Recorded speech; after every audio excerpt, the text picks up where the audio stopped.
Wait.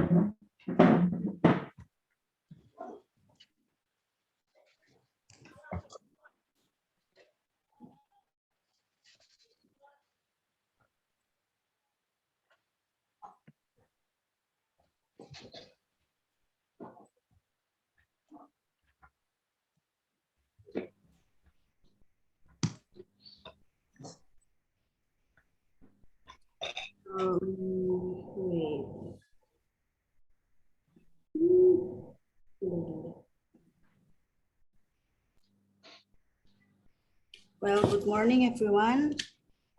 We are from Group 2. Today, we are going to present our discussion about wait. No. About history of philosophy and the scope of study.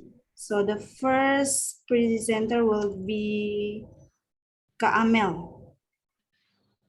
Okay, thank you, Kak Given. So philosophy, talking about the birth and the development of philosophy is at the beginning of its birth, cannot be separated from the development of science that happened in ancient civilizations such as Greek period or the Babylonian who live in Valley of the Nile. Gitu. The proof that actually from the ages ago we already in using philosophical thought is that the ancient people actually already familiar with measuring height, table of power or number, and then multiplication table using 10 fingers. And then the pyramids actually using geometry and mathematics. They able to conduct observation such as observing stars, moon, suns, which can predict lunar eclipse and solar eclipse, which actually astronomy knowledge. And in India and China, at the time, paper making method and compass as to point direction is already made from ancient ages ago. Jadi memang dari manusia-manusia di zaman dahulu sudah menggunakan philosophical thought. Nah, ini adalah bukti-buktinya gitu. Ya, kita sudah dapat menggunakan multiplication, perkalian, terus geometri, mathematics, kemudian observing stars, moon, ya seperti itu. Okay, you can next to the next material given. The next presenter will be Adin. Okay, Kadin. Philosophy in Greek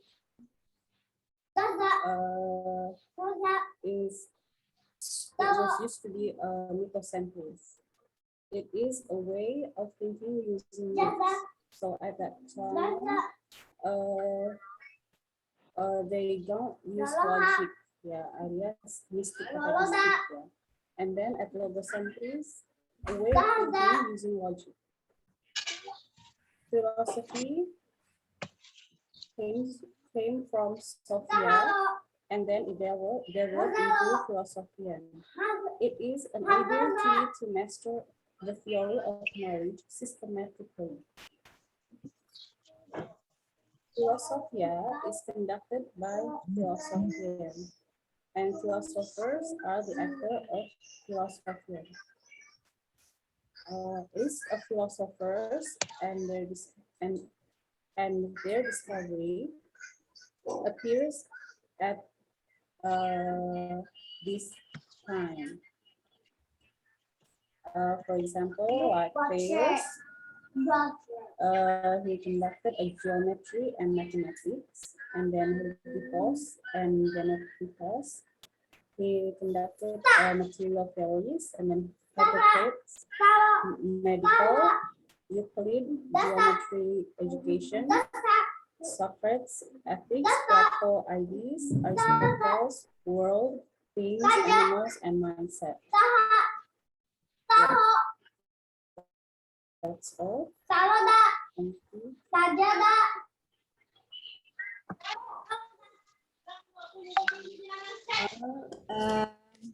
This is my part in medieval era atau masa abad pertengahan.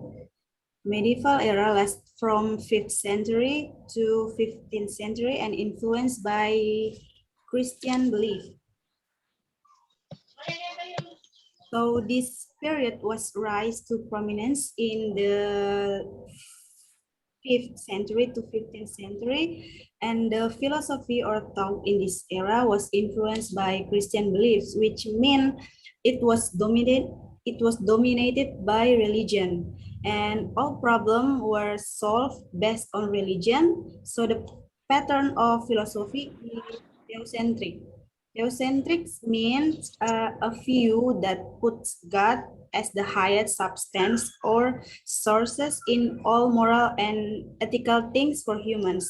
Jadi di masa abad pertengahan ini dia dipengaruhi oleh kepercayaan Kristen. Jadi semua masalah atau semua pemikiran itu dia dimonitor oleh gereja atau kepercayaan Kristen tadi.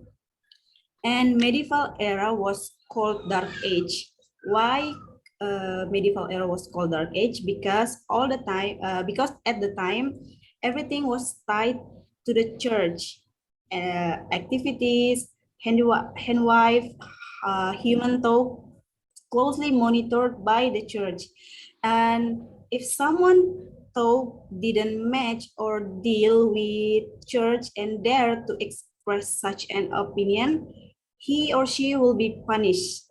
Jadi kalau ada yang punya pendapat itu nggak sesuai sama pendapat gereja, mereka pasti akan dihukum. Well, the history of medieval era were divided into two periods.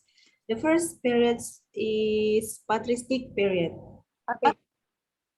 Patristic comes from the Latin word which means church fathers who were expert in Christianity. Well, the attitude of the church fathers to Greek philosophy range between acceptance and rejection. The vicious persecution of Christians and attack Christian teachings made by the church fathers, defense to the Christian faith by studying and using philosophical ideas. Jadi kalau macam misalnya ada yang menentang ajaran-ajaran Kristen itu si bapak-bapak gereja ini yang berasal dari kata patristik, mereka yang akan menentang itu menggunakan filosofi idea. Mereka menggunakan ilmu filosofi untuk mempelajari hal tersebut. And the second was scholastic period. The scholastic is an adjective derived from the word school. So scholastic means school of or relating to school. Jadi di scholastic period ini menjelaskan tentang the role of school and monasteries in development of philosophical thought. Jadi sekolah ini yang peran-peran sekolah dalam mengajarkan ilmu-ilmu filosofi. Dan di scholastic period ini diajarkan 7 kinds which were taught in school, which are grammatical, dialectica, rhetorica, geometria, arithmetica, astronomia, and musica. Dialectica is now called logic and later encompass the whole of philosophy. And there are 5 philosophers in medieval era. The first one is Plotinus. The goal of Plotinus' philosophy is to create unity with God, and the second, Augustinus, that he only wants to know God in the spirit, nothing more. The third is Boethius. He had similar thoughts to Augustinus. The fourth one is Anselmus. He said that faith in Christ is the most important thing before anything else. The last one is Aquinas. He knows that many theologians believe in the existence of God. Well, the next, please. Okay, so modern age. In this era, philosophical thought has started to placing in human view in anthropocentric, which means it is based on the reason and experience. So philosophical thought is trying to lay on the foundation by scientific logical method, and then also the philosophical thought directed at human effort to able to master the natural environment using various scientific discoveries. And the father modern philosophy is the René Descartes, who succeed in giving birth to concept of combination of natural and exact science method to philosophical thought. So it is to make or to establish by a clear understanding and solid evidence. And in 19th century, the development of philosophical thought is divided. The philosophical thought at the time have been formed personality of each nation. So in modern age itu kita sudah mulai uh, berpikir secara ilmiah dengan scientific method, dengan scientific discoveries, dengan penelitian-penelitian scientific. Kemudian harus memberikan deep understanding and kemudian kita jadi saat ingin berbicara atau ingin menyebarkan ilmu kita, kita tidak boleh sembarangan tanpa adanya scientific discoveries or evidence. Kemudian in modern age, the philosophical is divided based on their nation. Jadi setiap negara punya philosophical keyakinannya masing-masing gitu. Okay, you can move on to the next slide. And okay. The science development in modern age is marked by discoveries in scientific field, and then European continent seen as basis of the development of science. According to Slamet and Imam Santoso in 1984, there are three sources of progress, namely relation between Islam and Iberian Peninsula with French country, and the French priests studies a lot there in Spain and spread the knowledge they had acquired.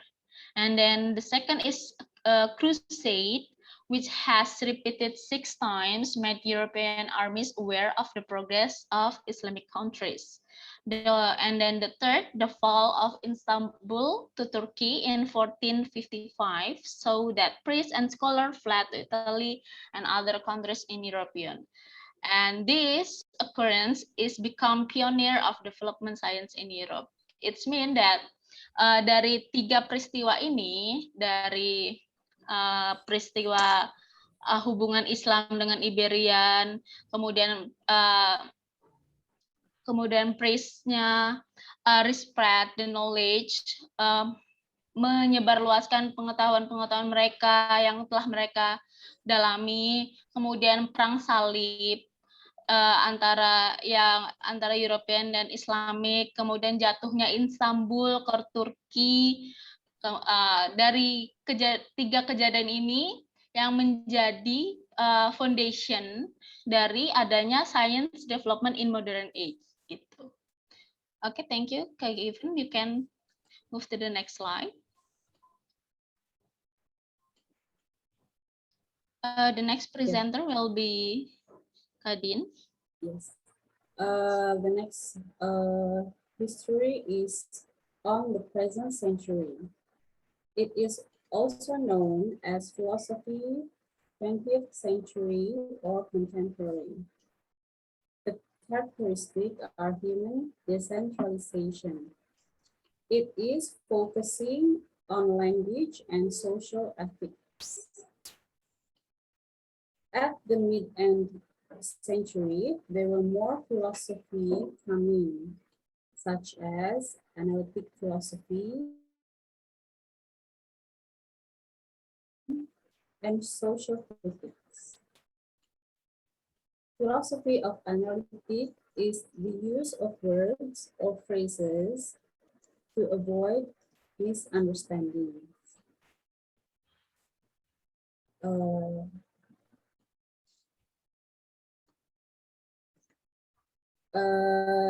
In the there are also issues on language studies, as in word and statements.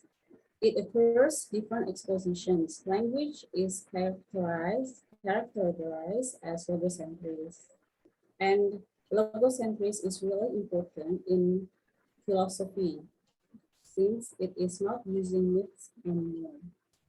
Yeah, that's all. Thank you.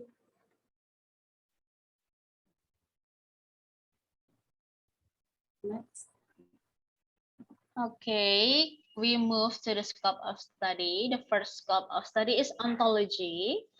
Ontology comes from Greek language, namely on or ontos, which mean being, and then logos, which means science. So ontology is a science about existing.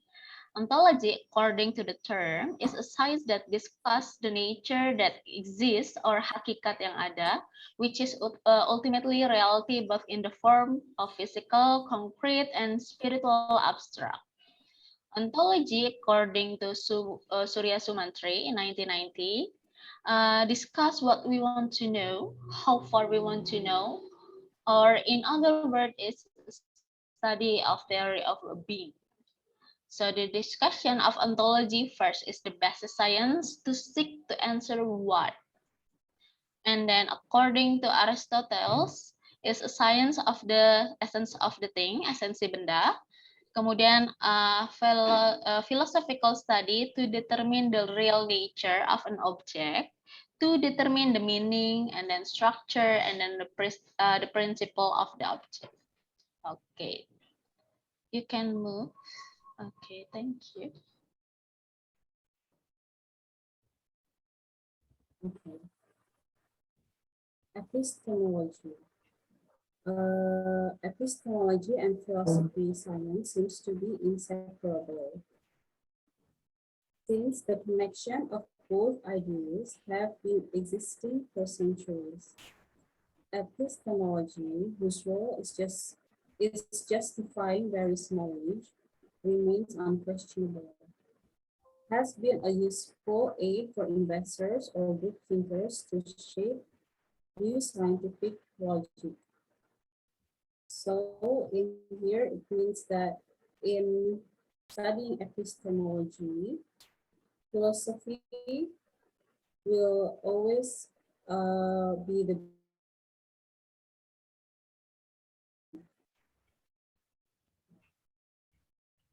That's all. Thank you. Next.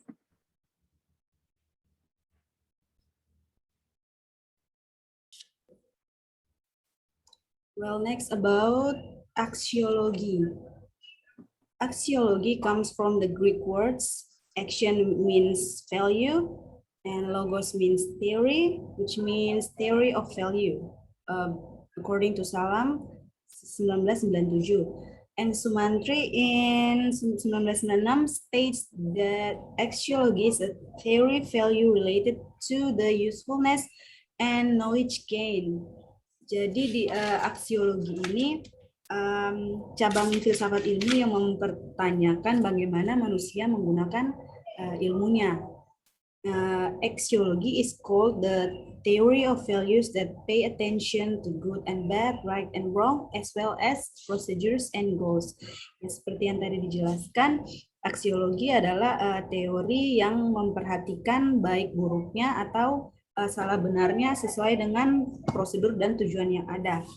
And the object of axiology is the value issue of science usefulness because it must be adapted to cultural and moral values so the benefits of knowledge can be felt by the community. Well, there are two basic components in axiology. They are ethics and aesthetic. The first one is ethics. The term ethics comes from the Greek ethos, which means custom. In other terms, it is called moral, which comes from the Latin mors, the plural word from mos, which means custom. Ethics is a branch of axiological philosophy which discuss moral issues, behavior, norms, and prevailing customs in certain communities. Jadi di etika ini adalah cabang dari aksiologi yang menjelaskan tentang moral issue, sikap, dan norma-norma yang berada di masyarakat. There are 3 types of ethic. First one is descriptive ethic. In descriptive ethic, it explains about moral awareness and experience. Jadi di descriptive ethic ini tentang norma-norma yang sudah ada, menjelaskan tentang norma-norma yang telah moral-moral dan etika yang telah ada sebelumnya. While in normative ethic, it discuss about guiding human behavior, providing judgments, and appeals to human for how they should act based on norms. Jadi di normative ethics ini dia yang memberikan penilaian kepada manusia tentang bagaimana mereka harus bertindak sesuai dengan norma-norma yang ada. In meta-ethics is an analytical study of ethics. It is a path to the conception from the right of wrong of an action. Jadi in meta-ethics ini adalah analisis dari etika tersebut. Mereka sudah bertindak benar atau salah, baik atau buruk dari suatu tindakan. And the second components in axiology is aesthetic. Aesthetics comes from the Greek aesthetis, which means sensory perception, intellectual understanding. It is a branch of philosophy that is concerned with art and beauty. Aesthetics is related to the value of beauty experience that humans have on the environment and the phenomena around them. Well, it is about empiricism. Empiricism is etymologically derived from the English word empiricism and experience. These words are derived from the Greek word empiria and from the word experity, which means experience in, acquainted with, and skill for. Jadi di ilmu empiris ini dia berdasarkan pengalaman. Jadi segala sesuatu pengetahuan itu berdasarkan sebuah pengalaman. There are several terminological definitions of empiricism, including the doctrine that the source of all knowledge must be sought in experience, the view that all ideas are abstractions formed by combining what is experienced, and sensory experience is the only source of knowledge to be the reason. Jadi yang seperti dijelaskan tadi, empiris ini dia menjadikan pengalaman itu sebagai satu-satunya sumber ilmu pengetahuan.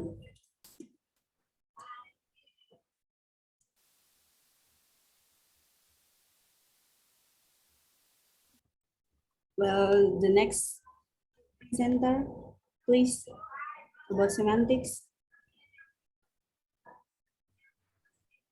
Semantics is the meaning of a word, phrase, sentence, or text. There are some approaches for the scientific theories. One of them is the semantic or model theoretic conception.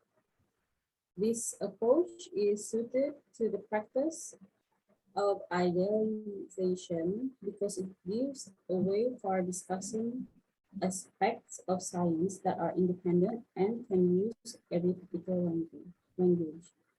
Jadi approach ini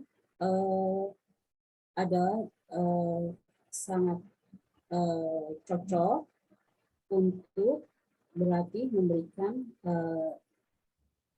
ide-ide kita ya. Semantic approaches have another side that is very contrast to the idea. It is called synthetic approach.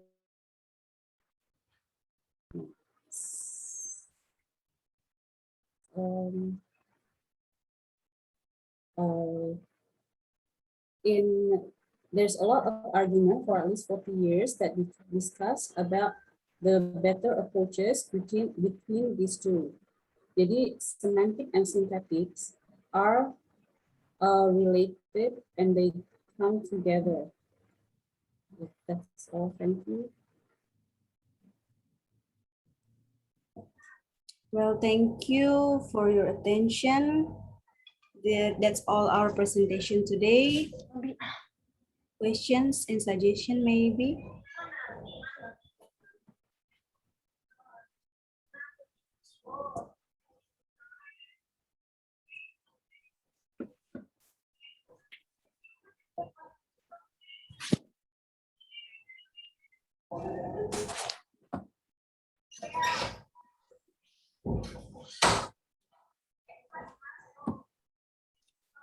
Is there any questions or no?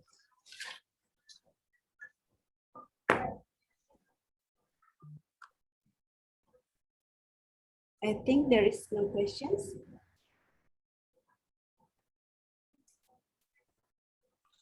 Okay, maybe I will ask a question. I'm not really asking actually. I'd want to know more about the source of knowledge that you mentioned before. In empiricism.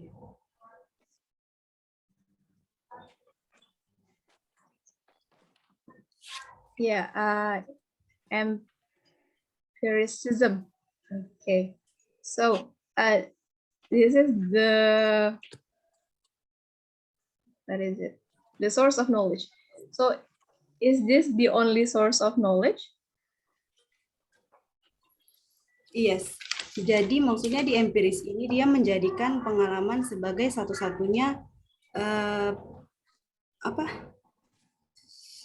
sumber ilmu pengetahuan.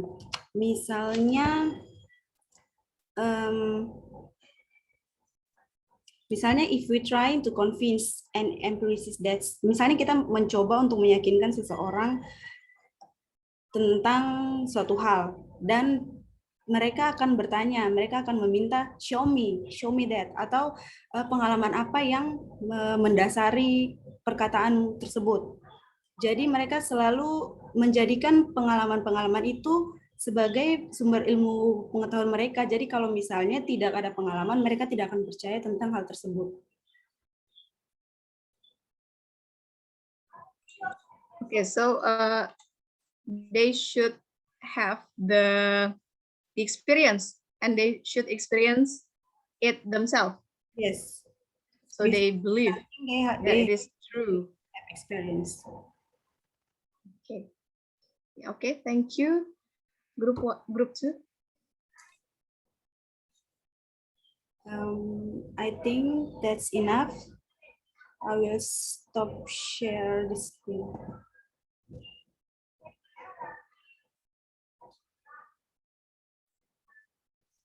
Apakah ini udah bisa di stop recordnya? Should I stop the recording? No more question berarti ya. Kalau no more question, I think we should stop the recording. Well, I will stop it then.